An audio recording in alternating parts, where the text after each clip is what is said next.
लोक जर आमचं कौतुक करायला लागले, आम्ही पण जमिनीवर राहत नाही, आम्ही लगेच हवेत.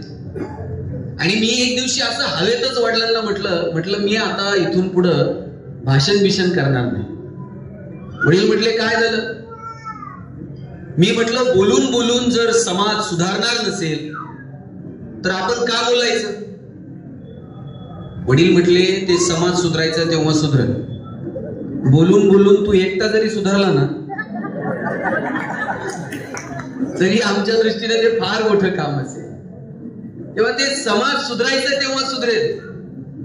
परिवर्तनाची सुरुवात आपल्यापासून होईल का, याचं आत्मचिंतन करण्यासाठी आपण सगळेजण एकत्र जमलेलो आहोत असं मी म्हणेन. जगात कुणी कुणाला बदलू शकत नाही. शिकवणं ही प्रोसेस आहे असं मला वाटत नाही. म्हणजे कसं आहे बघा, एखादा शेतकरी म्हणतो हे आंब्याचं झाड मी वाढवलंय म्हणजे काय केलं? शेतकऱ्याने त्याला चांगलं खतपाणी घातलं असेल, जनावरांनी खाऊ नये म्हणून फार फार तर कुंपण घातलं असेल, निगा राखली असेल, झाड मात्र आपोआप वाढत गेलं. का शेतकरी असा खोडामध्ये शिरतो आणि फांद्या फांद्यांनी वाढत जातो? झाड आपोआप वाढत. फक्त ते वाढावं, टिकावं, भरावं, फुलावं याच्यासाठी तो शेतकरी त्या झाडाची निगा राखतो, पोषक वातावरण निर्माण करतो. येणाऱ्या पिढीला पोषक वातावरण देता येईल का? ती घडतील, बहरतील, फुलतील, पण त्यांनी फुलावं असं पोषक वातावरण या अशा चिंतनाच्या माध्यमातून आपल्या सगळ्यांना निर्माण करता येईल का? याच्यासाठी सामूहिक प्रयत्नांची गरज आहे या मताचा मी आहे. मला सांगायचंय, तुम्ही फार कोणाच्या हो मध्ये हो मिसळण्याचा प्रयत्न करू नका. ठरवा. माझ्यासारखं जर कोणी सांगत असेल हे करून बघा, तर त्याचं चिंतन करा, मनन करा. हे हिताचं आहे का? समाज हिताचं आहे का? माझ्या व्यक्तिगत हिताचं आहे का? नैसर्गिक सामाजिक दृष्ट्या ते हिताचं आहे का? आणि तुमची विवेक बुद्धी जर तुम्हाला सांगत असेल की अमुक अमुक व्यक्तीनं, अमुक अमुक लोकांनी सांगितलेली ही गोष्ट आपल्या हिताची आहे, तर ती स्वीकारा, चिकित्सा करा. निवळ कुणीतरी सांगितलंय म्हणून हो मध्ये हो मिसळू नका. आपण अंधानुकरण करतो. कुणी सांगितलं ना आता इकडे चला, इकडे आनंद आहे, चालले. कुणी सांगितलं नाही नाही तिकडचं गेट बंद आहे, आता इकडे सुख आहे, आम्ही इकडे पळायला. आम्ही अंधानुकरण करत राहिलो. अंधानुकरण करण्याऐवजी चिकित्सा करायला. सगळ्यांनी उजवा हात वर घ्यावर. उजवा घ्यायचा, इकडचे सगळे मागचे. तुम्हाला माझी 4 बोटं दिसतात का सगळ्यांना? मी दिसतोय का? ही 4 बोटं सगळ्यांनी हनवटीला लावा.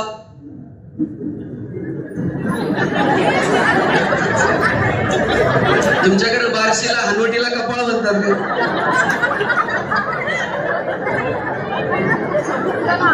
आणि मग तुम्ही कपाळाला हात का लावला?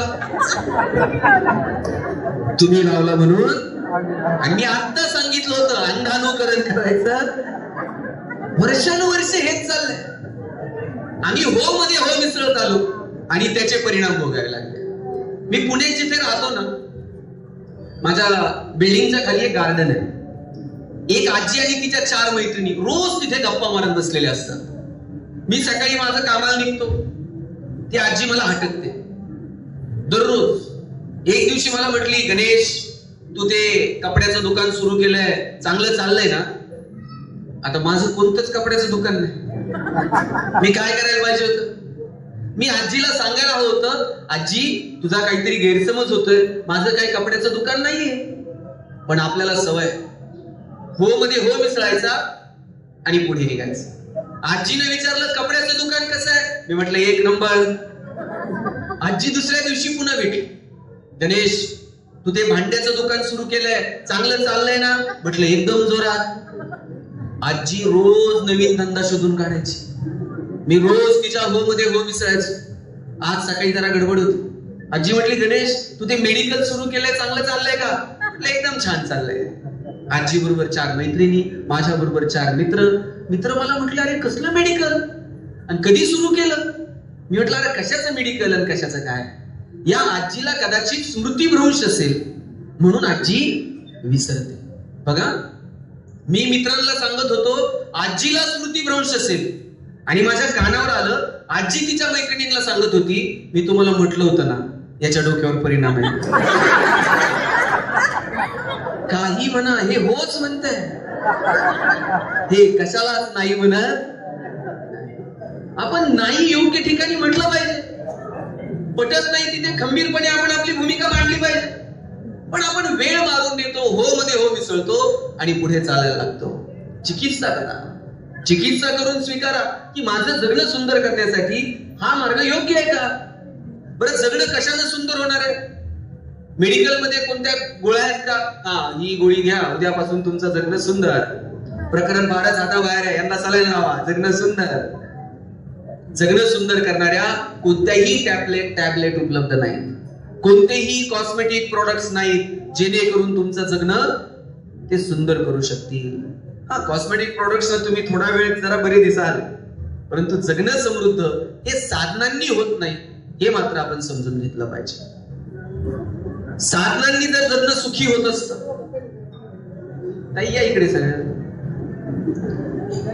तरुण मुलींनी खाली बसा, ज्यांना गुडघ्यामुळे बसता येत नाही त्यांनी चेअरवरती बसा. याच्यासाठी लवकर यायचं असतंय. खुर्चीसाठी किती मारामार आहे तुम्हाला माहित आहे? अजून वेळ आहे तरी 2 महिने. मी सांगत होतो साधनांनी जर जगणं सुंदर होत असतं तर जगातली सगळी श्रीमंत माणसं सुखी झाली असती. पण निवड साधनांच्या जोरावरती जगणं सुंदर होत नाही. साधनांनी माणसाचं आयुष्य सोपं होऊ शकेल, साधनांनी माणसाचं आयुष्य सुलभ होऊ शकेल, पण ते सुखी होईल याची खात्री मात्र आपण देऊ शकत नाही. आणि निवड साधनांवरती जर माणसाचं सुख अवलंबून असतं, जगातली सगळी श्रीमंत माणसं सुखी झाली असती आणि गरीबाच्या वाट्याला सुख आलं नसतं. असं आहे का? जगातली सगळी श्रीमंत माणसं सुखी आहेत आणि सगळे गरीब दुःखी आहेत असं नाही. म्हणजे मी या मताचा नाही पैसे कमवू नका. उलट मी तर असं म्हणतो, कुणी जर सांगत असेल 1 रुपयावर जात नाही आणि पैशाला काय कोंबडी खात नाही आणि श्रीमंताच्या वाट्याला कुठं सुख आहे का आणि त्यांना कुठं झोप आहेत का, त्याला म्हणायचं तुझं तत्वज्ञान तुझ्या जवळ ठेव. हे असलं सांगून तरुण पोरांना अकार्यक्षम बनवण्याचा धंदा कुणीही करू नये. उलट तरुण पोरांना सांगितलं पाहिजे, जेवढे पैसे कमवता येतील तेवढे कमाव. फक्त तुकोबरायांचं एक वाक्य आयुष्यभर लक्षात ठेव, जोडून या धन उत्तम व्यवहार. आमचा व्यवहार उत्तम असला पाहिजे. माझे वडील तर सांगतात, वाईट मार्गाने मिळवलेलं धन म्हणजे प्रेतावरची फुलं आहे. हसूही देत नाही आणि रडूही देत नाही. चांगल्या मार्गाने जेवढं कमवता येईल तेवढं कमवायचं आणि कमवलेल्या गोष्टीचा आनंद पण घ्यायचा. साहेब, काहींना कमवायचं कळतं, खर्च करायचं म्हटलं तर असं जीवावर येत आहे. घेतलेला श्वास सुद्धा सोडावा लागतो. तुम्ही नुसतं घेऊन बघा बरं, हा सोडायचाच नाही बाबा, जमतंय का? घेतलेला श्वास सोडावा लागतो. आपण जे कमवलंय ते इथे सोडून जायचं. पण याचा अर्थ असाही नाही उडून टाका लगेच. योग्य ठिकाणी खर्च करण्याची दानत असली पाहिजे. विंदा करंदीकरांची गोड कविता आहे, देणाऱ्यानं देत जावं, घेणाऱ्यानं घेत जावं आणि घेता घेता एक दिवस ते देणाऱ्याचे हात तोडून घ्यायचे, म्हणजे परत त्यालाही देता राहायला पाहिजे. हिरव्या पिवळ्या डोंगराकडून हिरवी पिवळी शाल घ्यावी, सह्याद्रीच्या कड्याकडून छातीसाठी ढाल घ्यावी, वेड्या पिशा ढगांकडून वेडे पिसे आकार घ्यावेत, मातीमधल्या प्रश्नासाठी पृथ्वीकडून हुंकार घ्यावेत, उसळलेल्या दर्याकडून पिसळलेली आयाळ घ्यावी आणि शांत वाढणाऱ्या भीमेकडून तुकोबाची माळ घ्यावी. देणाऱ्यानं देत जावं, घेणाऱ्यानं घेत जावं आणि घेता घेता एक दिवस देणाऱ्याचे हात घ्यावे. म्हणजे त्याच्या हातामध्ये जी देण्याची दानत आहे ती आमच्या हातामध्ये यावी. बरं, मी म्हणत नाही सगळं वाटा. मगाशी ताई जसं म्हटल्या, ज्यांच्या दारात बाग फुलून आली त्यांनी 2 फुलं द्यावी, ज्यांचे सूर जुळून आले त्यांनी 2 गाणी गावी, ज्यांच्या दारात आभाळ भरून येईल त्यांनी उंजळभर पाणी द्यावं आणि ज्यांची उंची आभाळा टेकेल त्यांनी अशा आसमानावर करून बघायचं नाही, थोडंसं खाली झुकायचं आणि जी माणसं मातीत मिसळतात ना त्यांना थोडंसं अलगद वरती उचलून घेता येईल का? आई बापू हो, याच्यासाठी प्रयत्न करा. आपलं तर जगणं सुंदर करण्यासाठी आपण सेल्फ मोटिवेटेड आहोत. आपल्याला कोणाच्याही मोटिवेशनची गरज नाही. पण आपल्या बरोबरीनं चालणाऱ्या 2 माणसांना आपण त्या प्रवाहात सामील करून घेतो का? आपल्या बरोबरीच्या 2 माणसांचं जगणं आपल्यामुळे सुंदर होतं का? हा प्रश्न आपण स्वतःला विचारायला हवा. मी जसं म्हटलं ना की काहींना क्रेडिटेडचा मेसेज आला ना मोबाईलवर, इतका आनंद होतोय, आणि डेबिटेड झाले प्रचंड दुःख होतंय. आमच्याकडे तर काका एक जण आहे, सोन्याची वीट आहे त्याच्याकडे आणि घरात पुरून ठेवली. खर्च करत, बायकोला कधी साडी आणली नाही आयुष्यात, पोरगा आजारी पडलं तर घाई घाई दवाखान्यात नेत नाही, कधी पाहुण्यारावळ्याकडे जात येत नाही, कधी कोणाच्या हातात साधं चॉकलेट दिलं नाही. पण सोन्याची वीट मात्र पठ्ठ्यानं घरात पुरून ठेवली. आणि साहेब दर रविवारी उठताय, उकरताय, हायका नाही बघताय आणि परत पुरून ठेवताय. मागच्या रविवारी उठला, वीट गेली ना चोरीला.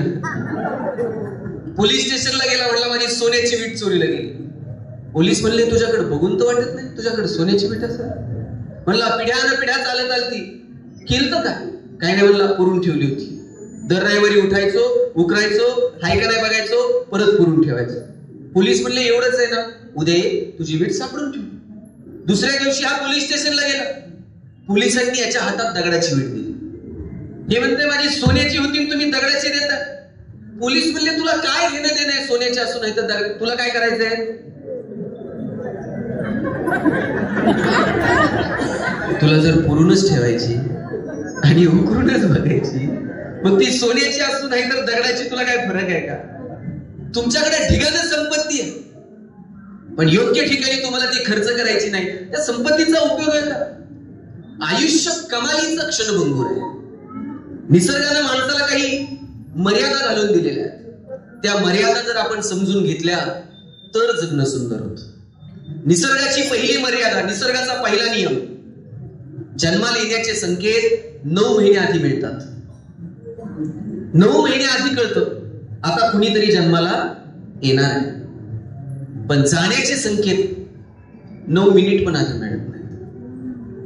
जसं जन्माला येण्याचे संकेत 9 महिने आधी मिळतात, तसं जाण्याचे संकेत जर 9 महिने आधी मिळत असते तर, समजा आपल्याला 9 महिने आधी पत्र आलं असतं, हा तुमचं आटपलंय बरं का, हिशोब करून घ्या, काय परिस्थिती झाली असती?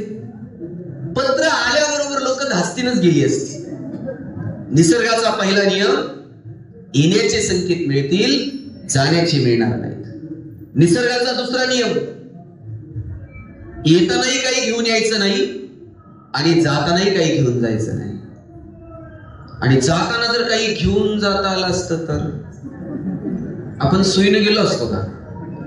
जाता जाता खुर्ची, टेबल, काहीतरी घेऊन, डॉक्टरला वाटलं असं त्याचा ऑक्सिजनचा पाईप बंद करून घेऊन गेलो. चांगलं बोलायला काय पैसे?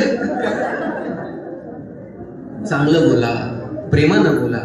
तुकोबरायांनी सांगितलं, आम्हा घरी धन, शब्दांचीच रत्ने, शब्दांचीच शस्त्रे यत्न करू. शब्दाची आमच्या जीवाचे जीवन, शब्द वाटू धन जन लोका. तुका म्हणे पहा, शब्देची हा देव, शब्देची गौरव पूजा करू.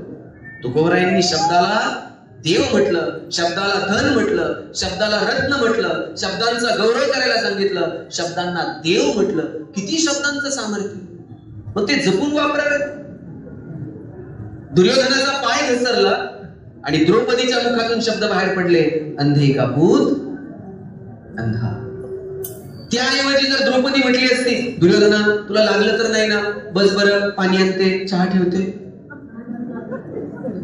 कदाचित महाभारत. पण द्रौपदीच्या मुखातून शब्द बाहेर पडले,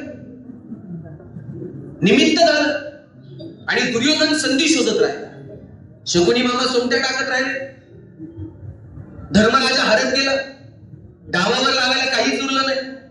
शेवटी द्रौपदीला डावावरती लावलं, द्रौपदीला गमावलं आणि दुर्योधनाने सांगितलं, दुःशासना जा, द्रौपदीच्या केसाला पकड आणि फरफटत सभागृहामध्ये घेऊन ये. द्रौपदीनं सगळ्यांना विनवणी केली, कोणी मदतीला आलं नाही. शेवटी द्रौपदीनं धावा केला, कोठे गुंतलासी द्वारकेच्या राया. आणि जेवत्या ताटावरून भगवंत उठले आणि द्रौपदीच्या मदतीला आले. निसर्गाचा नियम समजून घ्या, एक दाना पेरला तर 1000 दाणे उगवतात. शिशुपालाच्या वधाच्या वेळी जेव्हा भगवान श्रीकृष्णानं सुदर्शन चक्र काढलं, बोट कापलं गेलं, सगळेजण इकडे तिकडे चिंदी शोधत बसले. द्रौपदी शोधत बसली नाही, पदर फाडला आणि भगवान श्रीकृष्णाच्या बोटाला चिंदी गुंडाळली. त्या चिंधीच्या बदलामध्ये भगवंताला धावून यावं लागलं आणि द्रौपदीला वस्त्र पुरवावी लागली. त्या सभागृहामध्ये द्रौपदीच्या मुखातून शब्द बाहेर पडले, दुर्योधना, तुझ्या मांडीवरती गदेचे घाव होतील आणि तुला मृत्यूला सामोरं जावं लागेल. दुःशासना, ज्या केसांना पकडून तुम्हाला फरफटत सभागृहात आणलं, तुझ्या रक्तानं केस धुईल तोपर्यंत मी केस सुद्धा बांधणार नाही. द्रौपदीच्या मुखातून शब्द बाहेर पडले आणि महाभारत घडलं. मला असं नेहमी वाटतं, माणसाने शब्द जपून वापरावे. विनाकारण इकडे तिकडे टिंगल टावाळ्या करण्यात, याच्या पाठीमागे त्याची टिंगल कर, याला काहीतरी बोल, कशासाठी वेळ वाया घालवायचा? बरं, आपल्याकडे किती संपत्ती आहे आपल्या सगळ्यांना माहिती आहे की नाही? आपल्याकडे किती एकर, किती गुंठे, तुम्हाला पण माहिती आहे की नाही? किती तोळे, किती ग्रॅम, किती मनी, बचत गटात किती, भिशी कितीची, वरच्या डब्यात किती, घरच्या डब्यात पैना पैचा हिशोब आहे आपल्याकडे. पण आपल्याकडे किती वेळ शिल्लक आहे हे कोणाला माहिती आहे का? कोण इथं येऊन दाव्यानं सांगत माझ्याकडे अजून पुढचे 50 वर्ष शिल्लक आहे? घेतलेला श्वास परत सोडता येईल का नाही याची खात्री नाही. आणि मग का वेळ वाया घालवायचा? तुमच्याकडे वेळ आहे, बोलावा विठ्ठल, पहावा विठ्ठल, करावा विठ्ठल, जीव चांगल्या कामासाठी वेळ व्यतीत करा. पण वेळच नाही. परवा मला म्हटलं वेळ एक जण मला म्हटलं, मी इतका बिझी आहे, मला श्वास घ्यायला वेळ नाही. म्हणलं सोडून दे, श्वास घ्यायला काय जगतो काय? कुणाच्या सुखदुःखात सहभागी व्हायला वेळ नाही, आयुष्यात आवडीनिवडी जपायला वेळ नाही, काही छंद जपायला वेळ नाही, व्याख्यान ऐकायला वेळ नाही, कीर्तन ऐकायला वेळ नाही, चांगले चित्रपट बघायला वेळ नाही, नाटकांना जायला वेळ नाही, वर्तमानपत्र वाचायला वेळ नाही. वेळ आहे कशाला? किती जातो कळत नाही. मला सांगा बरं, किती दिवस झाले एखाद्या पाहुण्याकडे गेलाय, लांबच सोडा, माहेरी जाऊन 2 दिवस आईकडे थांबलाय, आठवत सुद्धा नाही. हल्ली कुणी कुणाकडे मुक्कामी जात नाही. आता गाड्या, साधनं, कोण कुणाकडे मुक्कामी जातो? पहिली साधनं कमी होती, पण माणसं कुठेतरी जायची, एखादा 2 दिवस थांबायची. अहो, सुट्टी लागायला उशीर, शेवटचा पेपर झाला, पोरं दप्तर टाकत होती, मामा आलेला असायचा, पिशवी भरलेली असायची, निघायचं मामाच्या गावाला. महिना पोरं मामाकडे राहत होती. बरं, ते फक्त ते गाणे नाही, मामाची पुरणपोळी दुनियात भांगड, सगळीकडे काय मामाच्या घरी पुरणपोळीच होती. घर चटणी भाकर खाऊन पोरं तिथं नदीला पोहायला जाणार, विहिरीत उड्या मारणार, मामा बरोबर तिकडे कुठंतरी नांगरायला जाणार, मजा करत होती माणसं. आता सुट्टी लागली काय, नाही लागली काय, पोरं अडकून गेली नको नको त्या गोष्टी. कुणीही कुणाकडे मुक्कामी जातो. आमच्या वडिलांची आत्या आमच्याकडे मुक्कामी यायची. आत्या जर मुक्कामी आली, सगळं घर रात्रभर गप्पा मारत बसायचं. आत्या जर 2 दिवस थांबली आणि तिसऱ्या दिवशी जायला निघाली ना, सगळं घर तिला एसटीला वाटेला आलेलं आहे. आत्या जर एसटीत बसली आणि तिनं खिडकीतनं हात केला ना, येते. सोडवायला आलेल्या लोकांचे डोळे पाणावत होते, एवढी माणसं भावनिक होती. आता लोक अंत्यविधीला जातात, तिकडं प्रेस जळत असत, इकडं लोक मोबाईल मध्ये खेळत असतात. ते म्हणते कधी उरवतोय पुरुष, त्याला लगेच पुढच्या कार्यक्रमाला नाही. मला माहिती आहे आपण सगळेच व्यस्त आहोत, दिवसभरात आपल्याला 10-20 कार्यक्रमांना जावं लागतं.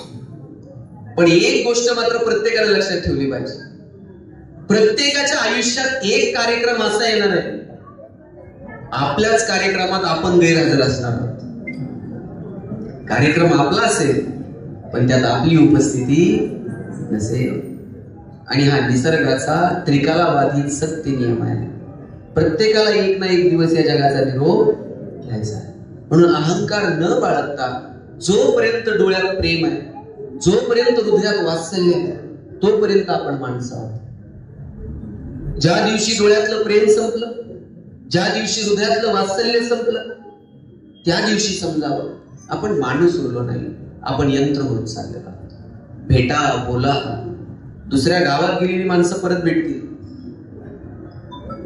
दुसऱ्या देशात गेलेली माणसं परत भेटतील, पण माणसं एकदा ढगात निघून गेली का मग मात्र सापडत नाही. साधनं ही वापरण्यासाठी असतात आणि माणसं ही जपण्यासाठी असतात. आपण उलट करतो, आपण माणसं नको तशी वापरतो आणि साधनांना जपतो. मोडलेलं, तुटलेलं, हरवलेलं साधन परत घेता येईल, पण माणसं एकदा हरवली की ती सापडत नाही. ज्यांच्या ज्यांच्याकडे आहेत घरात त्यांना जपा. लेकुराचे गीत वाहे माऊलीचे चित्त, ऐसी कळवळ्याची जाती करी लाभावी नाही. कोणत्याही लाभाची अपेक्षा न करता तुमच्यावर रोज प्रेम करणाऱ्या जगात जर कोण असेल तर तुमची आई. काय प्रेम आहे आईचं तुम्ही सांगून बघा. आई मी उद्या येते बरं का, ती झोपतच नाही रात्रभर.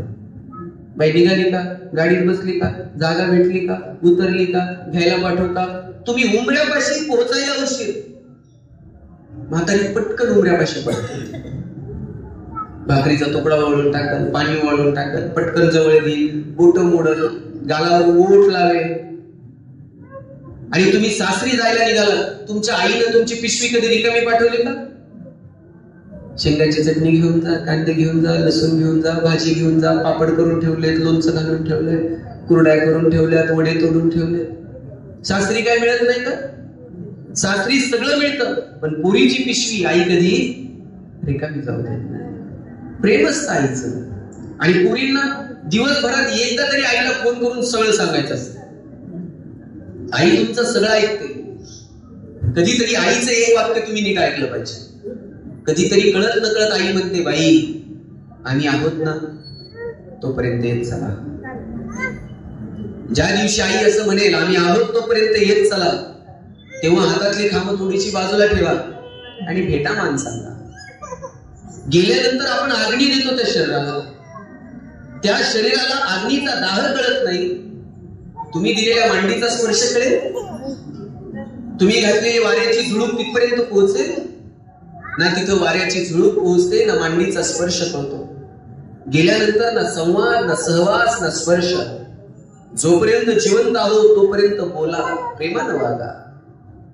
भगवान श्रीकृष्ण करंगळीवरती पर्वत उचलतात आणि करंगळीवरती पर्वत उचलणारा कृष्ण बासरी मात्र दोन हातांनी घट्ट पकडतो. ज्याला करंगळीवरती पर्वत उचलता येतो त्याला बासरी तर गरगर फिरवली असते, पण करंगळीवरती पर्वत उचलणारा कृष्ण बासरी घट्ट पकडतो, कारण त्याला ठाऊक आहे पराक्रम हा रणांगणात गाजवायचा असतो आणि नात्यांमध्ये प्रेम जपायचं असतं. आम्ही उलट केलं. आम्ही रणांगणात शस्त्र ठेवून दिली आणि नात्यांमध्ये पराक्रम गाजवला.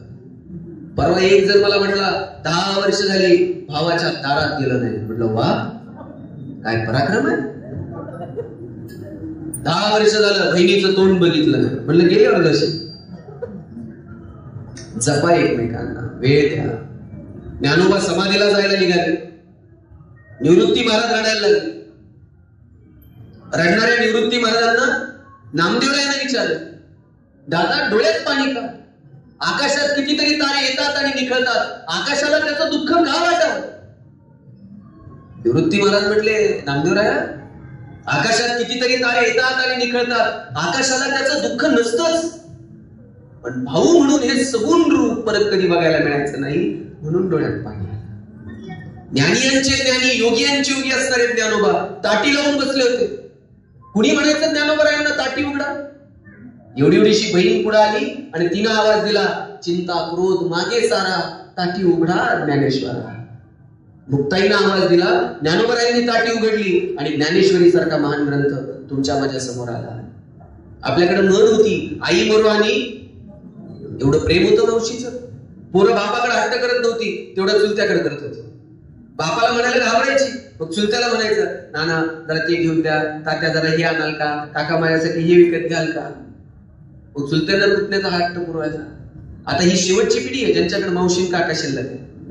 आता एकच मुलगा आणि एकच मुलगी, त्यांना मावशी आहे का, त्यांना काका आहे का. आणि गरजेचं आहे. सध्या 140-45 कोटीला भारत गेलाय. एक मुलगा एक मुलगी गरजेचं आहे. पण आता मावशी नाही आणि काकाही नाही. ही नाती संपली. ज्यांच्याकडे ही नाती आहेत त्यांनी जपायचा प्रयत्न करा. एकमेकांशी प्रेमानं बोला, वागा. इथं अनेक तरुण मुली बसलेल्या आहेत. माझा तर दावा आहे बरं का, वडिलांचं जेवढं प्रेम मुलावर असतं ना त्याच्यात थोडं तरी जास्त प्रेम कोणावर असतं? मुलीवर असतं. मला भांडण नाही लावायचे तुमच्यात, पण वडिलांना पोरानं जर काही मागितलं तर बाप म्हणणार 2 दिवस थांब, पगार होऊ दे, मग बघू. 500 मागितलं तर वडील 50 पासून सुरू करणार. आणि पोरीनं काय मागू द्या बरं, बाबाला असं वाटतंय कधी घेऊन देईल आणि कधी नाही. ज्या दिवशी मुलगी जन्माला येते ना त्या दिवशी वडिलांच्या मनात 2 विचार, किंबहुना सोय जीव आत्मयाचे लागे, तेथ जे होय तया नाम सुख. ज्ञानोबरायांनी सांगितलं आत्म्याशी जे संबंधित आहे त्याला सुख म्हणावं. पण आम्ही इतरांच्या तुलनेमध्ये आमचं सुख ठरवायला लागलो आणि तिथे गडबड झाली. तुलनेमध्ये कायम निराशा पदरात येणार. आपण कितीही धावत राहिलो आपण कधी पहिले येणार आहोत. आणि जिथे आपण पहिले आलो त्याच्या पुढे जगात अजून 4 लोक कोणीतरी आहेत किंवा कोणीतरी पोहोचणार आहे. हा, आपली तुलना असावी आपली आपल्यासोबत.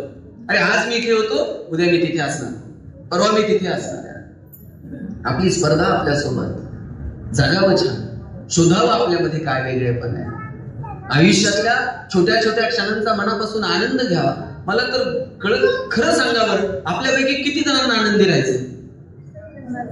सगळ्यांना नाही. किती जणांना? हातवर करा बरं. ज्यांना आनंदी राहायचंय ना त्यांनी असं उंच, आणि ज्यांना कमी आनंदी राहायचंय ना त्यांनी असं बोलून हात करा. हा, किती जणांना आनंदी राहायचंय? तिकडे मोबाईल मध्ये खेळता येते, तुम्ही करा ना हातवर.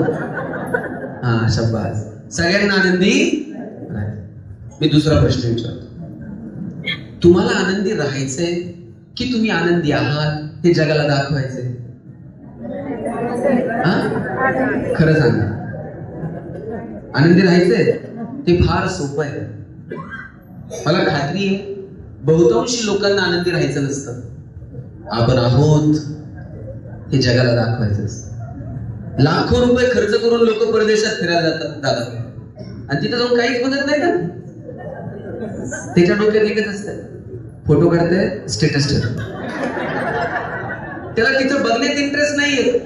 आपण कुठे आहोत हे जगानं बघितलंय का? बरं, स्टेटस ठेवता येतं, ठेवलंच पाहिजे, पण खरं दुःख कधी माहिती काही? ज्याच्यासाठी स्टेटस ठेवलं त्यानं जर बघितलं नाही ना, असं दुःख होतंय. असं वाटतंय ट्रिपचे सगळे पैसे वाया. आमचा आनंदही आमचा राहिलेला नाही आणि आमचं दुःखही आमचं नाही. आपण सगळे एकमेकांपेक्षा वेगळे आहोत. आपल्यातलं वेगळेपण ओळखा. ज्या दिवशी आपल्याला आपल्यातलं वेगळेपण सापडलं ना त्या दिवशी जगणं सुंदर होऊन जातं. त्या स्टेजवर बसलेली माणसं सगळ्यांचं काम वेगवेगळं. तुम्ही सगळे आपण सगळेच एकमेकांपेक्षा वेगळे आहोत. सचिन तेंडुलकर सारखा षटकार ऐश्वर्या रायला मारता येईल का? ऐश्वर्या राय सारखा ठुमका लता दिदींना देता आला असता का? लता दिदींसारखं गाणं अशोक सराफला म्हणता येते का? तुम्ही जर मला म्हटले भाषण कर, मी अजून 2 तास बोलेल. तुम्ही म्हणले ना आता एवढ्या लांब आलाय, जाता जाता बार्शीत एखादी कुस्ती करून जा. आपल्या जण जमणार. आपण वेगळे आहोत. वेगळे पण ओळखायचं, शोधायचं आणि जगायचं आपल्या आपल्या मस्तीत. मी जेव्हा पुण्यात शिकायला गेलो ना, मी डी वाय पाटील कॉलेजला ऍडमिशन घेतली. फर्स्ट इयर होतं. सरांनी मला विचारलं, गणेश आपल्या कॉलेजमध्ये गॅदरिंग आहे, तू पार्टिसिपेट होणार का? म्हटलं हा होणार. म्हटलं काय करणार? तर ताई जसं निवेदन करत होतं ना, म्हटलं मी गॅदरिंगचं सूत्रसंचालन निवेदन मी करणार. मला म्हटलं तुला एमबीए कशात करायचं? म्हटलं ह्युमन रिसोर्स मॅनेजमेंट. म्हटले मग ज्याला याच्यामध्ये एमबीए करायचंय त्यानं सूत्रसंचालन ही इंडिव्हिज्युअल ऍक्टिव्हिटी ती नाही करायची. त्यानं 10 लोकांना गोळा करायचं, त्यांच्या स्ट्रेंथ विकनेस ओळखायच्या, सॉर्ट अनालिसिस करायचं, स्ट्रेंथ काय विकनेस काय, आणि ती ओळखून संधी द्यायची, नेतृत्व करायचं ज्याला ह्युमन रिसोर्स मध्ये एमबीए करायचंय त्याला, आणि 10-20 पोरांना बरोबर घेऊन काहीतरी पार्टिसिपेशन करायचं. आता ग्रुप ऍक्टिव्हिटी काय करायची? गायला गाळा लागतो आमच्याकडे नरडे. ग्रुप डान्स, नाचायचा नाचा काय कुठून कुठून संबंध नाही. आता ग्रुप न करावं, बोलण्याच्या जवळचा प्रांत म्हणजे नाटक. मी नाटक करायचं ठरवलं. मी नाटक लिहायला घेतलं. 10 दिवस काय माझ्याकडनं लिहून झालं. आमच्याकडे एक बीडचा पोरगा होता. मला म्हणला, दादा तू नाटक लिहायच्या काय फंदात पडू नको. म्हणलं का? म्हणलं आपण नगर बीडला नाही, आपण पुण्यात आहोत. म्हणलं मग त्याला काय होतं? म्हणलं पुण्यात कंटेंट पेक्षा ग्रामर महत्वाचं असतं. बाणातला म्हणलं मग आता करायचं काय? म्हणला पुरातन काळातली कथा शोधायची, त्यात कॅरेक्टर ढकलायची आणि आपलं नाटक करायचं. म्हणलं यानं काय होतं? यानं म्हणलं कोण आपल्या अंगावर येत नाही. कुणी जरी विचारला हा डायलॉग असा कसा, आणि जसा व्यासांना विचार, वाल्मिकीला विचार, आपल्यावर येत नाही. म्हटलं आता लहानपणापासून रामायण महाभारत टीव्हीवर बघितलेलं, आम्ही पुरातन काळातली कथा निवडली. द्रौपदीचं वस्त्र, कॅरेक्टर शोधायला सुरू केलं. द्रौपदीच्या भूमिकेत मुलगी पाहिजे. 5-6 पोरांना घ्यायचो, वर्गातल्या मुलींकडे जायचो आणि त्यांना म्हणायचो महाराष्ट्रातली नाट्य संस्कृती टिकली पाहिजे. मुलींनी मुलांच्या खांद्याला खांदा लावून पुढे आलं पाहिजे. मुली म्हणायच्या मुद्द्यावर ये, तुझं खरं काम काय? तुम्ही म्हणायचं तुमच्यापैकी कुणी नाटकात काम करणार का? मुलींचा प्रश्न असायचा रोल काय करायचा. तिला कुणी सांगायचं तुला द्रौपदी व्हायचंय? त्याने त्याच्याकडे बघायचं, त्याने ह्याच्याकडे बघायचं. हळूच एखादं पोरगं म्हणायचं ताई तुला द्रौपदीचा रोल करायचा. सगळ्या पुरी खाली हात घ्यायचे. पुरी म्हणायचं द्रौपदीचा रोल करायला हरकत नाही. कृष्ण जर स्टेजवर वेळेवर आला नाही तर काय करायचं? कृष्णाची गॅरंटी कुणी द्यायची? म्हटलं आता करावं काय? आमच्या वर्गात एक गोरगुमट पोरग होतं, दिसायला एकदम सुंदर. आमच्या सुदैवानं आणि त्याच्या दुर्दैवानं त्याच्या डोक्यावर केस नव्हते. त्याला म्हटलं नाटकात काम करणार का? म्हटलं रोल काय करायचा? म्हटलं आपल्या सरांनी आपल्याला काय शिकवलंय? S for strength and O for opportunity. दिसायला सुंदर आहे, सुदैवानं डोक्यावर केस नाही. म्हटलं द्रौपदीचा रोल कर. म्हटलं डोक्याचं काय करायचं? म्हटलं वीग आणून लाव, छान दिसते. ते पोरगं असलं पुढचं. म्हणलं वीग आणून लावा, असला रोल करतो म्हणलं मी द्रौपदीचा. 4 पिढ्या म्हणला पठ्ठ्याच्या नाटकात काम करते, असला रोल करणार द्रौपदीचा. माझी एक अट आहे. म्हटलं काय? म्हटलं मी द्रौपदी होतो, ते दुर्योधनाला सांगून ठेवा, फार एक्साइट व्हायचं नाही. त्याला म्हटलं दुर्योधन माझ्या ऐकण्यात नाही, तू काळजी करू नको. आता आम्ही सगळे कॅरेक्टर शोधत होतो. आम्हाला साहेब भीम पाहिजे होता. भीम कुठून आणायचा? आम्ही सगळे किडकिडी. मी डी वाय पाटीलला, शेजारी इंदिरा कॉलेज, 2 कॉलेजच्या मध्ये जिम मध्ये व्यायाम करणारी एक पोरग रोज कॉलेजच्या बाहेर बुलेटवर चक्रा मारायचं. प्रत्येक कॉलेजच्या बाहेर असले 2-4. त्याला म्हणलं बाहेर चक्रा मारून काहीच होत नसतं, तू आज एक कॉलेजमध्ये तुला एंट्री देतो. म्हणलं आम्हाला कोण घेणार? म्हणलं नाटकात काम करशील का? म्हणलं रोल काय करायचा? म्हणलं आमच्या सरांनी आम्हाला शिकवलंय S for strength, O for opportunity. तुझी पिळदार शरीरयष्टी ही तुझी स्ट्रेंथ आहे, तू भीमाचा रोल कर. पोरगं हुशार होतं. म्हणलं मी भीम होतो, पण द्रौपदी कोण आहे सांग? म्हटलं वर्गातली सगळ्यात सुंदर मुलगी द्रौपदीच्या भूमिकेत आहे. चाचा ते एवढं खुश झालं, पदर खर्चानं गदा घेऊन आलं नाटकात. त्याची गदा घेऊन आले घरून. आता सगळे कॅरेक्टर शोधले. 5 पांडवांपैकी एक कमी पडत होता, तो कुठून आणायचा?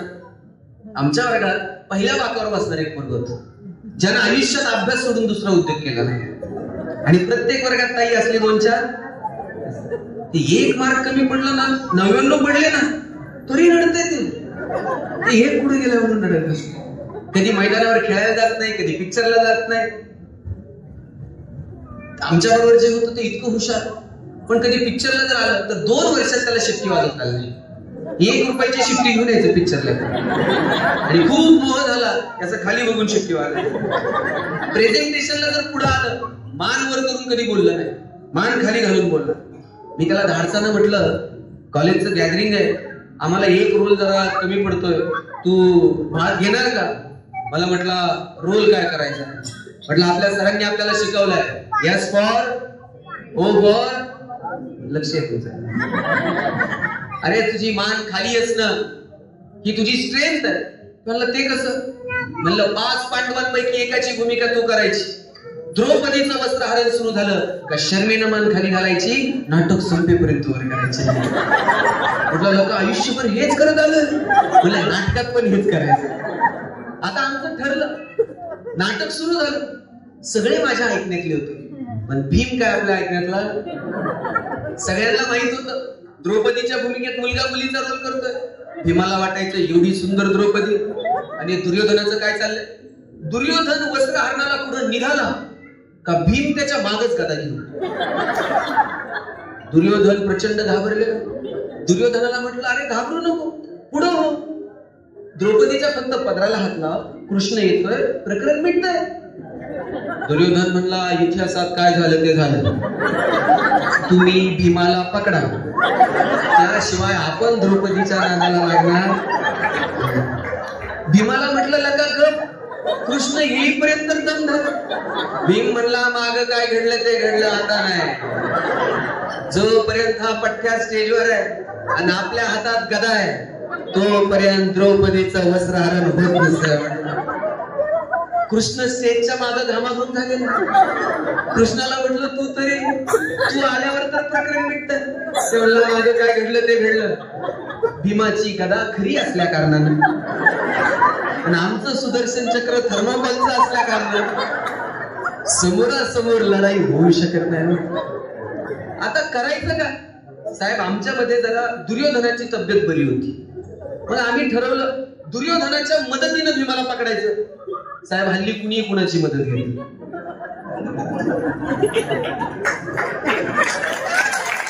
लेट का होईना पण तुम्हाला थेट काय. मग आम्ही दुर्योधनाची घेतली म्हणून काय झालं, आम्ही दुर्योधनाच्या मदतीनं भीमाला पकडायला गेलो आणि भीमानं जी गदा फिरवायला सुरुवात केली, फिरवता फिरवता चुकून द्रौपदीच्या बीडमध्ये. त्याला म्हणलं पाया पडतो, शिरली तर शिरू दे, उचलू नको. त्याला राहावे ना, त्याला जी गदा उचलली, द्रौपदी तिकडं मी गेली. सगळं सभागृह हसायला लागलं. इतका अपमान वाटला मला तर. म्हटलं सगळं नाटक मातीत गेलं. आमच्या चौघांच्या मानासाहेब शर्मेनं खाली गेले. आणि आश्चर्य असं, आतापर्यंत ज्याची मान खाली होती त्यानं वर बघायचं. बरं त्यानं इकडं तिकडं बघायचं तर द्रौपदीकडे बघतो. बरं त्याला सांगितलं होतं तू नाटकात एक शब्द बोलायचा नाही, त्यानं नेमकी संधी साधली, माईक जवळ गेला, म्हटला द्रौपदी तू बालाजीला कधी गेली. त्यानंतर कॉलेजमध्ये ज्या वर्षी नाटक झालं त्या वर्षी हे पोरग लीड रोलला. आणि आम्ही 2-4 जणांनी ते सांगल तेवढं ऐकायचं, ते सांगल तेवढं बोलायचं. सांगायचं तात्पर्य काय माहिती, आपण सगळे एकमेकांपेक्षा कधीतरी माना उंच करा, कधीतरी स्वतःच्या अंतर्मनात डोकवा. आपलं जगणं सुंदर करणाऱ्या कोणत्या गोष्टी भगवंतानं या निसर्गाने आपल्याला दिलेल्या आहेत, जोपर्यंत ते आपल्याला समजणार नाही तोपर्यंत मार्ग सापडणार नाही. शोधावं आमच्यामधलं वेगळेपण आणि जगावं मनमुराद. छोट्या छोट्या गोष्टींचा आनंद घ्यावा, चांगले चांगले क्षण टिपकागदासारखे शोषून घ्यावे. माणूस म्हणून एकमेकांसोबत प्रेमानं वागावं, प्रेमानं बोलावं, कुणाच्या तरी मदतीसाठी धावून जावं. तारतम्य ठेवून आयुष्य जगता येईल का याचा विचार करावा. आणि आपल्याला मार्ग सापडत नसेल तर आपण फार नशीबवान माणसं आहोत. भगवान श्रीकृष्णानं 5000 वर्षापूर्वी गीता सांगितली, आजही मार्ग दाखवण्यासाठी ती तुमच्या माझ्या समोर आहे. शेकडो वर्षापूर्वी ज्ञानोबरायांनी ज्ञानेश्वरी सारखा ग्रंथ दिला, तुकोबरायांनी गाथा दिली, महात्मा बसवेश्वरांनी, फार मला तर बसवेश्वरांचा हेवा वाटतो साहेब. त्या काळामध्ये बंड पुकारलं बसवेश्वरांनी, अनिष्ट चालीरीती आणि परंपरांच्या विरोधात आवाज उठवला. बंडखोर संत आहेत बसवेश्वर, बंडखोर संत आहेत ज्ञानोबा तुकोबा. समाजातल्या अनिष्ट चालीरीतींच्या विरोधामध्ये आवाज उठवला आणि जगणं सुंदर करण्याचे साधे साध्या गोष्टी, साधे साधे नियम तुम्हाला मला घालून दिले. आम्हाला ते अजून समजलेले नाही. आपल्या आयुष्यामध्ये मार्ग दाखवणारा कुणीतरी एखादा कृष्ण असला पाहिजे. मला तर कृष्णाचा हेवा वाटतो. किती दुःख वाटायला आली कृष्णाच्या. तुमच्या माझ्या वाट्याला संकट आली, पण जन्माला आल्यावर ते कृष्ण जन्माला यायच्या आधीपासून वाटच बघत होते कधी जन्माला येतोय आणि कधी आपण त्याला मारतो. कृष्ण जन्माला आला, वडिलांनी उचललं, आईच्या अंगा खांद्यावर दूध पिता आलं नाही, खेळता आलं नाही, उचललं आणि दुसऱ्याच्या घरात नेऊन ठेवलं. तिथे लहानाचा मोठा झाला. गोकुळामध्ये 4-6 मित्र भेटले असतील, गोकुळ सोडावं लागलं, वृंदावनात जावं लागलं. वृंदावनामध्ये राधा भेटली, वृंदावन सोडलं, मथुरेमध्ये गेला तर परत वृंदावनाकडे वळून पाहता आलं नाही. मथुरा सोडली आणि द्वारका उभी केली, स्वतःच्या हाताने उभी केलेली द्वारका डोळ्या देखत अशी बुडताना बघितली. किती दुःख आणि एवढं टेन्शन असून सुद्धा कृष्ण म्हणतो का काय करावं, जगण्यात अर्थ उरला नाही. गोकुळ गेलं, वृंदावन गेलं, राधा गेली, मथुरा गेली आणि द्वारका बुडाली. आता काय करायचंय? अरे कृष्ण हसतो, कृष्ण गातो, कृष्ण नाचतो, कृष्ण जगण्याचा उत्सव करतो. आणि कृष्णानं तुमच्या माझ्या सुद्धा जगण्याचा उत्सव करावा असं तत्वज्ञान, असा मार्ग तुम्हाला मला दाखवून दिला. अर्जुनाच्या रथाचं सारथ्य केलं. वेळ प्रसंगी पांडवांच्या पंतरवड्या उचलल्या. किती मला काय वाटतं माहिती, तुम्हाला गंमत सांगतो. मला असं का वाटतं की कृष्ण असा वाटाड्या आपल्या आयुष्यात असला पाहिजे. ज्यावेळेस कौरवांचं आणि पांडवांचं युद्ध सुरू होतं, भीष्म पितामह लढत होते आणि सगळ्यांना वाटत होतं अरे भीष्म पितामहांच्या समोर हे पांडव किती वेळ टिकणार आहेत. पण काही केल्यानं पांडव हरिना. दुर्योधन पितामहांकडे गेला आणि म्हटलं पितामह तुम्ही आम्हाला फसवत आहात. तुम्ही समोर असताना पांडव अजून जिवंत आहेत. तुम्ही आम्हाला फसवू नका, खरं लढा. माझ्यावर तू अविश्वास दाखवतोय दुर्योधन. त्या दिवशी पितामहांनी प्रतिज्ञा घेतली उद्या संध्याकाळपर्यंत एकही पांडव जिवंत उरणार नाही. बरं आता ही भीष्म प्रतिज्ञा आहे, ही काय तुमची माझी प्रतिज्ञा आहे? सकाळी एक, दुपारी एक, संध्याकाळी एक. आता ही बातमी कळली कृष्णाला. कृष्ण म्हटलं आता हे पांडवांना सांगितलं पाहिजे जाऊ की असं घडलंय. पांडवांना निरोप द्यायला गेला. पांडव गाढ घोरत होते. पांडव इतके घोरत होते, ते म्हणले अरे हे युद्धाची आखरी रात्र आणि हे घोरताय, झोपले. द्रौपदी यांना काही कळतं का? याच्यावर द्रौपदीचं वाक्य किती गोड आहे का? द्रौपदी म्हटली कृष्णा त्यांना ठाऊक आहे तू जागायस. किती विश्वास. कृष्ण म्हटला त्यांना झोपू दे, आपल्याला पितामहांकडे जायचं. द्रौपदीला घेऊन पितामहांकडे गेला. पितामह असे सभागृहामध्ये ध्यानस्थ बसलेले होते, डोळे बंद झाले. कृष्णाने सांगितलं द्रौपदीला हॉलच्या बाहेर चपला काढ आणि चल आता मी इथेच थांबतो. तू जा, पितामहांच्या पायावरती डोकं ठेव आणि निघून ये. कृष्णाने सांगितल्याप्रमाणे द्रौपदी पायावरती डोकं ठेवलं. डोकं ठेवताना बांगड्यांचा आवाज झाला. कुणीतरी स्त्री हे लक्षात आलं आणि डोळे बंद असताना पितामहांच्या मुखातून शब्द बाहेर पडले सौभाग्यवती. आणि काल प्रतिज्ञा घेतली होती एक पांडव जिवंत उरणार. डोळे उघडले आणि बघतात तर काय द्रौपदीला समोर बघितलं. पितामह हसले आणि म्हटले द्रौपदी तू एकटी आलेली नसता, कृष्ण कुठे? द्रौपदीने असा हात केला. कृष्ण हॉलच्या बाहेर द्रौपदीच्या चपला हातात घेऊन नाचत होता. पितामह म्हटले द्रौपदी कृष्ण जर त्या चपला हातात घेऊन नाचू शकतो तर तुझ्या वाट्याला कसं येईल दुःख? जा, मी दिलेला आशीर्वाद खरा. असा मार्ग दाखवणारा, तुमच्या सुखदुःखात सहभागी असणारा, खरं खोटं वाईट चांगलं सांगणारा कृष्ण असला पाहिजे. बरं, कृष्णानं अर्जुनाला गीता सांगितली.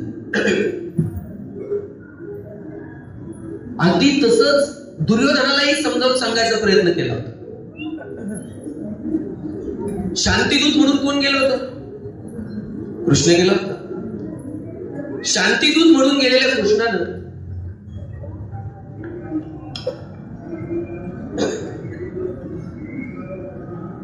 दुर्योधनाला सांगितलं, दुर्योधना भांडू नको, वादविवाद करू नको. अर्ध राज्य पांडवांना द्या, अर्ध राज्य तुम्ही ठेवा.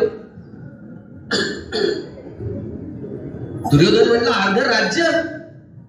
पांडवांची पात्रता नाही आणि त्यांचा अधिकारही नाही, त्यांना दारात उभं करणार नाही.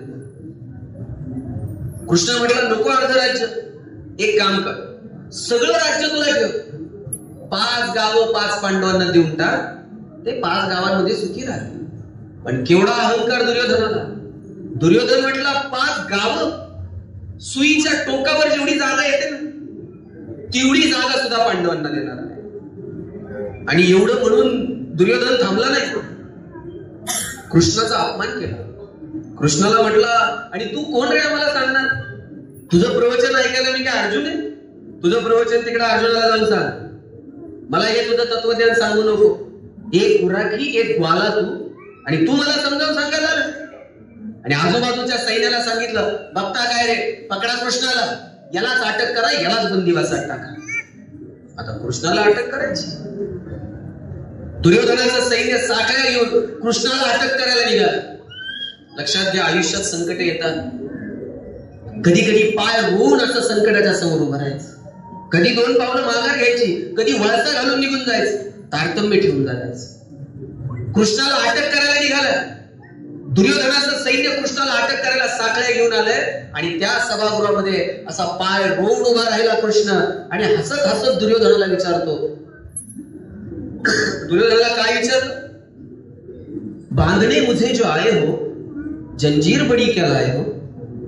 मला बांधायला आलाय, साखळ्या जरा मोठ्या आणल्यात का? या साखळ्यांमध्ये मी बांधलं नाही. बांधणे मुझे जो आए हो, जंजीर बडी क्या लाए हो? यदि मुझे बांधना चाहे मन, पहिले बांध अनंत गगन. मला जर बांधायचा विचार करतोय ना, पहिल्यांदा हे अनंत गगन तुला बांधता येईल का याचा विचार कर. आणि एवढं म्हणून कृष्ण थांबत नाही, एक प्रकारे समजावून सांगायचा प्रयत्न केला. ऐकायला तयार नाही दुर्योधन. मग मात्र कृष्णानं दम भरलाय दुर्योधनाला. अंबर में कुंतल जाल देख, पद में नीचे पाताल देख, हाथों में तीनों काल देख, सब जन्म मुझी से पाते हैं, फिर लौट मुझी में आते हैं. दुर्योधना समजून घे, सगळ्यांचा जन्म इथून आहे आणि परत इथंच यायचंय. तरी दुर्योधन ऐकायला तयार नाही. आणि मग शेवटी मात्र कृष्णानं सांगितलं, याचना नहीं अब रण होगा, अब महाभारत होगा. आणि झालं महाभारत.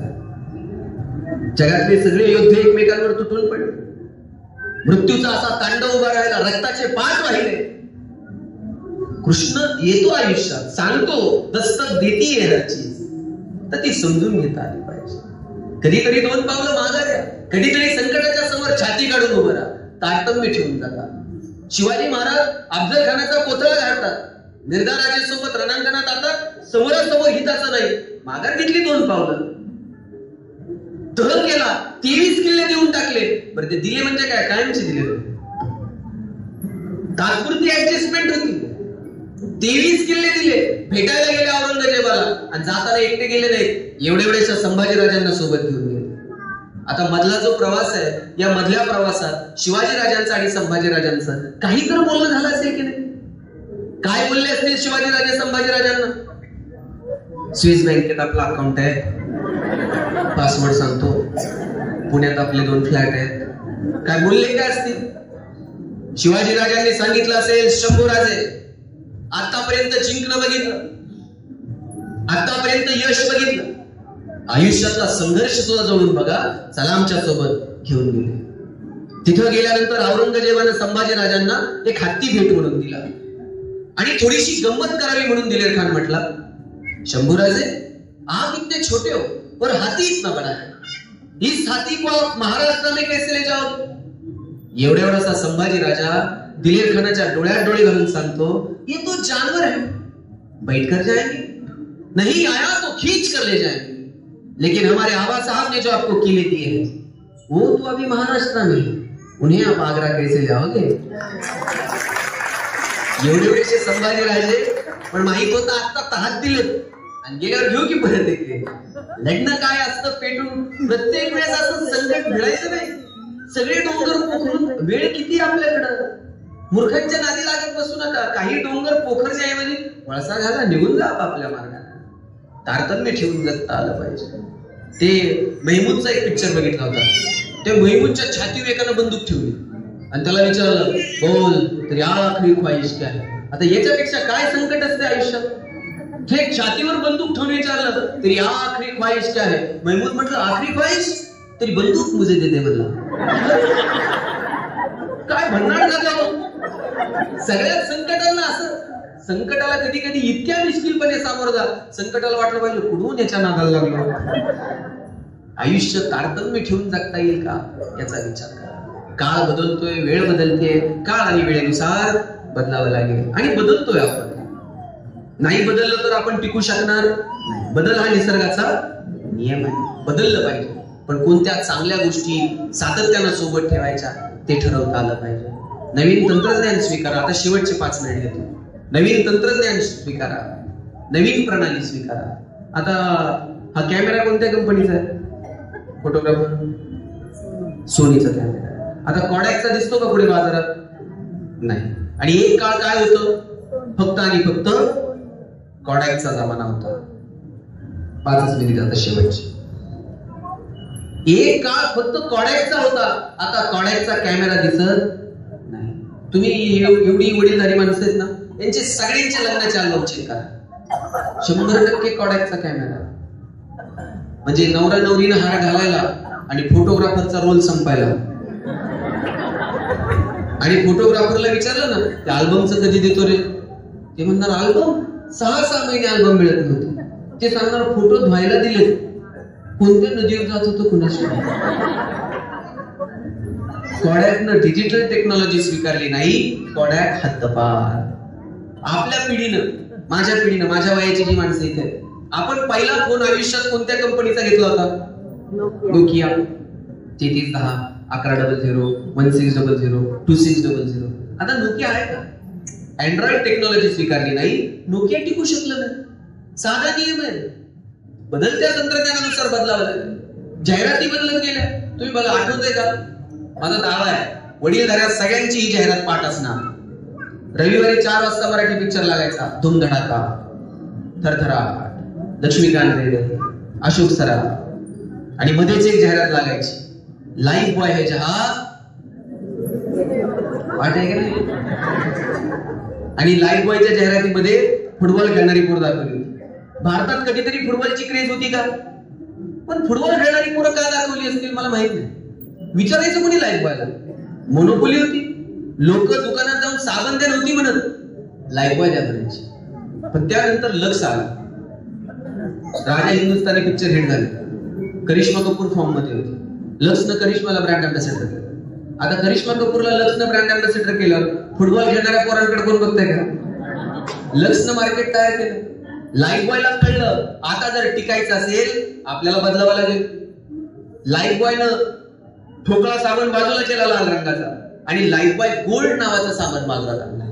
आणि लाईफ बॉय गोल्डची जाहिरात कोण करत होतं? फुटबॉल खेळणारी पोरं नाही. आता कॉलेजचा तरुण मुलगा आणि मुलगी गाडीवरनं उतरते, रागात निघून जाते. मुलगा विचारतो काय झालं? मुलगी सांगते पसीने की बदबू से परेशान. पोरगा घरी जातो, लाईफ बॉय गोल्ड नाव करून देतो. या कंपन्यांना कळलं आपल्याला बदलावं लागेल. आणि मला सांगा, कोविड मध्ये एक तरी साबण अशी जाहिरात करत होता का? आमचा साबण सुगंधी, तो लावल्यावर तुम्ही गोरे व्हाल. कोविड मध्ये कुणाला गोरं व्हायचं पडलं होतं? प्रत्येक साबण एकच जाहिरात करत होता, 99.9% कीटाणू से मुक्ती. कोविड मध्ये फक्त कीटाणू मुक्ती. संतूर मम्मी बिम्मी काही नव्हतं. आणि साहेब, मला मोती साबणाचं गणित अजून समजलेलं नाही. मोती वर्षभर कुठं असते काय माहित? दिवाळीलाच येत आहे. वर्षभर झोपताय, दिवाळीला म्हणतोय उठा उठा. मोती साबणानं आंघोळ करायची, ते त्याच्याच मस्तीत आहे. कुणी वर्षभर काय करायचे ते करा. आपलं मार्केट गरीबातला गरीब आणि श्रीमंतातला श्रीमंत माणूस. मोतीनं आंघोळ केल्याशिवाय त्याला दिवाळी साजरी केल्यासारखं वाटतं. आपली प्रत्येकाची एक वेळ आहे, ती वेळ ओळखा. काळ आणि वेळेनुसार बदला. काय बदल करायचे आणि काय जुनं जपायचं याचं तारतम्य ठेवा. लढत राहा, भिडत राहा. संकट येतात जातात. संघर्ष कधी करायचा, तडजोड कधी करायची, तारतम्यानं ठरवा. आज अमिताभ बच्चनचं वय किती आहे? साहेब 83-84 वय असेल. 83-84 वर्षी सुद्धा आजही बच्चन टीव्हीवर आहे की नाही? ताई तुम्ही जसं निवेदन करत होतात ना, बच्चन साहेब निवेदक पदाची नोकरी मिळाली म्हणून आकाशवाणीमध्ये इंटरव्ह्यूला गेले होते आणि आवाज चांगला नाही म्हणून बच्चन साहेबांची नोकरी नाकारली होती. आवाज चांगला नाही म्हणून ज्याची नोकरी नाकारली तेच बच्चन आज आवाजाच्या जोरावर बॉलिवूडचा शहेनशाह म्हणून मिळवतो. कोविड मध्ये कुणी कुणाशी नीट बोलत नव्हतं. फोन लावल्यावर पहिल्यांदा पलीकडनं कोण बोलायचं? आधी त्याला सूचना ऐकायच्या सगळ्या, मग आपण हॅलो म्हणायचं. याच्यापेक्षा काय करिअर असतंय? आजही तुम्ही टीव्ही लावा, 10 मिनिटाला बच्चन टीव्हीवर आहे की नाही? कोण बनेगा करोडपती मधून पैसे कमवायला लावतंय. मिळवलेल्या पैशातून कल्याण ज्वेलर्स मध्ये जाऊन सोनं खरेदी करायला सांगतंय. खरेदी केलेलं सोनं मुथूट फायनान्स मध्ये टाकून कर्जही तेच काढायला लावतंय. आणि कर्जाचे हप्ते फेडताना आले तर नवरत्न तेल पण त्याच्याकडेच. थंडा थंडा. या लोकांकडनं शिकलं पाहिजे. परवाचं बच्चन साहेबांचं स्टेटमेंट आहे, अभिषेक थकला असेल, मी अजून थकलेलो नाही. आपण आपल्या बाजू ओळखाव्यात आणि आपण आपल्या धंदीत आपल्या मस्तीत जगावं. कबीरांचा दोहा आहे, देश देश के वैद्य बुलाए, लाए जड़ी और बूटी, जड़ी बूटी तेरे काम ना आए, जब राम के घर की खूटी, जरा हलकी गाडी हाको मेरे राम गाडी वाली. एक दिवशी सगळ्यांना या जगाचा निरोप द्यायचा. आपण विश्वस्त आहोत. सांभाळायचं, पुढच्या पिढ्यांच्या हवाले करायचं आणि निघून जायचं. आता या माईकवर आता मी बोलतोय, उद्या दुसरं कोणीतरी, परवा आणखी तिसरं कोणीतरी. आणि आतापर्यंत किती जण बोलून गेले? त्याच्यात हजारो लोक बोलून गेले. तुम्ही ज्या खुर्च्यांवर बसलाय ना, याच्यावर कितीतरी जण बसून गेले, उद्या दुसरं कोणीतरी बसणार. आता इथले उठले, काही पटकन बस. जागा बदलत जाणार आहे. आपण इथे कधीच परमनंट नाही आहोत. पुढच्या पिढ्यांच्या हवाले करायचं, तिकीट काढायचं आणि निघून जायचं. हे ज्याला कळलं त्याचं जगणं सुंदर झालं. शेवटचं 1 मिनिट घेतो आता. खरा 1 मिनिट आहे. ज्यांची परिस्थिती बेताची असेल त्यांनी रडायचं नाही. परिस्थिती बदलवण्यासाठी प्रयत्न जरूर करायचे. आहे त्या परिस्थितीचा आनंद घ्यायला पण शिकायचं. माझे वडील 2006 ला मुख्याध्यापक म्हणून रिटायर झाले. 15,000 रुपये पगार रिटायरमेंटचा. आता शिक्षकांना चांगले पगार, 6वा-7वा वेतन आयोग लागू झाला. पण तुमची ही पिढी जी होती ना साहेब, एक जण कोणतरी नोकरीला लागायचा घरात, बाकीच्या कुटुंबाची सगळी जबाबदारी त्यांना घ्यायची. 200-500-1000 रुपयाला नोकऱ्या सुरू झाल्या. सुविधा नव्हत्या, साधनं नव्हती, पण माणसं आनंदी होती. बायको जर कधी म्हणली चला बार्शीतून आपल्याला पंढरपूरला जायचंय, अहो गाडी नव्हती आपल्याकडं. मित्राची गाडी घ्यायची, त्याच्यात निम्म रॉकेल निम्म पेट्रोल, त्यात निम्म्या रस्त्यात गेल्यावर गाडीतलं पेट्रोल संपणार, मग गाडी वाकडी करायची. हे तंत्रज्ञान फक्त भारतात आहे. जगात पुढे गाडी वाकडी करत असतील असं मला वाटतं. आणि वाकडी करून जर चालू झाली नाही, पुढे वेगळे सायंटिस्ट आहेत, ते टाकीत फुगतंय. यानं टाकीला तोंड लावल्यावर तर बायको असं बघायची, कोणत्या मुहूर्त याची माझी गाठ पडली. अशा बायकोनं नुसता खांद्यावर हात ठेवू द्या मागून, कित्येकांच्या गाड्या बिना पेट्रोलच्या पंढरपूर. पैसे नव्हते, आनंद भरपूर होता. आता मी बघतो एसी गाड्यांमधून नवरा बायको फिरतात. बायको तिकडच्या खिडकीतनं तिकडे बघते, नवरा इकडच्या खिडकीतनं इकडे बघतोय. ड्रायव्हर मधल्या आरशातनं दोघांकडे बघतो. ते बोलत का? साधनं वाढले, आनंद कुठे हुरपळून गेला हे मात्र कळलं नाही. छोट्या छोट्या गोष्टींमधला आनंद घेता येईल का? याचा विचार आपण सगळ्यांनी करायला हवा. तो आपण कराल अशी अपेक्षा बाळगतो. मस्त राहा, हसत राहा. मी आल्यापासून दोघं तिघं बघतोय, हसलेच नाही. ते हसा वाटलं तरी शेजारी बघा, तो हसतो. पण हसायला काही पैसे लागतात का? बरं माणसालाच हसता येते, काही जनावरांना हसता येते का? तुम्ही शेणकूर करायला गोठ्यात गेलाय आणि एखाद्या म्हशीनं म्हटलंय प्लीज वेलकम इन गोठा, असं झालंय का? माणसालाच हसता येतं. दादा तुम्ही कधी गाढवाला हसताना बघितलंय? ज्या दिवशी गाढव हसायला सुरू कराल त्या दिवशी समजायचं गाढवाचा प्रवास मानवत्वाकडे सुरू झाला. आणि ज्या दिवशी माणूस हसायचं बंद करत त्या दिवशी समजायचं माणसाचा प्रवास तुमचं तुम्ही ठरवा. तुम्ही सगळ्यांनी मला इथं बोलवलं, ऐकलं, तुमचे सगळ्यांचे आभार मानतो. No once more, no recheck for any moment. So please please please dear friends, keep smiling. Thanks lot.